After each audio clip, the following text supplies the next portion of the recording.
பண்ற? டேய், என்ன என் பேர் நீ ஏலம் போடுற? ஒரு முக்கியமான விவரம் பேசணும், கொஞ்சம் வந்துட்டு போங்கண்ணே. ஒரு மனுஷன் பேரை ஒரு தடவை கூப்பிட்ட போறாதா? என்ன 5 தடவை கூப்பிடுறது? அதுக்கு இல்லண்ணே, ஒரு 25 ரூபா பாக்கி அப்படியே நிக்குது. அது ஏன் நிக்குது? ஒரு சேர் போட்டு உட்கார சொல்றது. ரொம்ப நாள் பாக்கி கொடுத்தீங்கன்னா கணக்கு சரி பண்ணிடுவேன். என்ன சரி பண்ணி நீ இன்கம் டாக்ஸ் அனுப்ப போறியா? அதுக்கு இல்ல, கணக்கு நேர் பண்ணணும். ஒரு 75 ரூபா இருக்குமா? இருக்குண்ணே. எடு, சீக்கிரம் எடுப்பா. எடுக்கிறேன். வேலைக்கு போற கூப்பிட்டு நிக்க வச்சுட்டு தொல்லை பண்ணுவீங்க.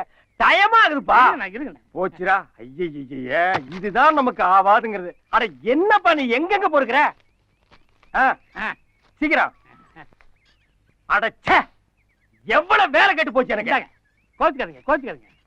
75 ரூபா கரெக்டா இருக்கா? இருக்கு. இந்தா 25 ரூபா. ஆமா, அந்த பழைய பாக்கி அடிச்சிரு. சரி வர்றேன்.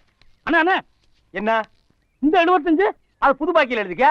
இல்லண்ணே, இப்ப நான் 75 ரூபா கொடுத்தேன். ஆமா, பழசு 25 ரூபா நீங்க தரணுமா? அதான் கொடுத்துட்டேன்ப்பா. 25 75 100 ஆகுது இல்ல? 25 75 100ங்கிறது பிறக்க போற பிள்ளை கூட தெரியும். அண்ணே, நமக்குள்ள கணக்கு சரி பண்ணிக்குவோம். பண்ணிக்க. பழைய பாக்கி 25 ரூபா நீங்க தரணுமா? அதான் கொடுத்தாச்சல்ல. அது இல்லண்ணே, இப்ப கொடுத்து 75 ரூபா. ஆமா, பழைய பாக்கி 25 ரூபா. ஆக மொத்தம் 100 ஆச்சு இல்ல? அந்த 25 தான் நான் கொடுத்துட்டேன்லப்பா. எம் பணம். அட இதுவும் உன் பணம் தானப்பா. ஒரே குழப்பமா இருக்குண்ணே. எனக்கு குழப்பமே இல்லப்பா.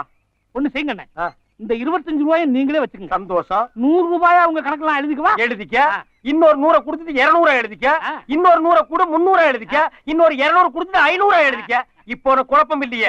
கடை விளங்கிரும். அப்புறம் ஒரு பாக்கெட் சிகரெட் கொடு. அண்ணா இதுக்கு? அட அதையும் கணக்கில் எழுதிக்க.